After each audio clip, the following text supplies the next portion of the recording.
اهلا يا جماعه، ازيكم عاملين ايه؟ لو ما تعرفونيش انا حبيبه.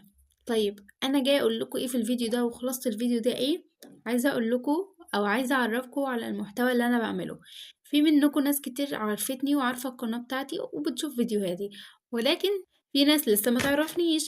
فانا دلوقتي حبيت ان انا اطلع اعرفكم على نفسي واعرفكم على المحتوى اللي انا بقدمه، عشان لو بتحبوا المحتوى ده تنزلوا تشتركوا في القناه وتشوفوا فيديوهاتي كلها، هتعجبكم كلها. بتحبوا الفلوجات؟ معاكم بنزل فلوجات على طول جدا يا جماعة، على طول بنزل فلوجات، وخشوا شوفوا القناة بتاعتي هتلاقوها مليانة فلوجات. طيب بنزل محتوى عن الدراسة، نصايح على الدراسة هتفيدكم جدا، ولو مراكمين المنهج بذاكر معاكم، بعمل كل حاجة معاكم، بخطط كل حاجة معاكم. وطبعا كل الكلام ده لو انتوا بتحبوا المحتوى ده، اذا كان فلوجات او نصايح دراسية او study with me او اي حاجة من الكلام ده، خشوا شوفوا القناة بتاعتي هتعجبكم جدا، وهتلاقوا فيديوهات كتيرة قوي هتعجبكم جدا. متنسوش تشتركوا في القناة. سلام. وطبعا نسيت اقول ان احنا لازم نوصل لحلمنا ونجيب 100,000 سبسكرايب.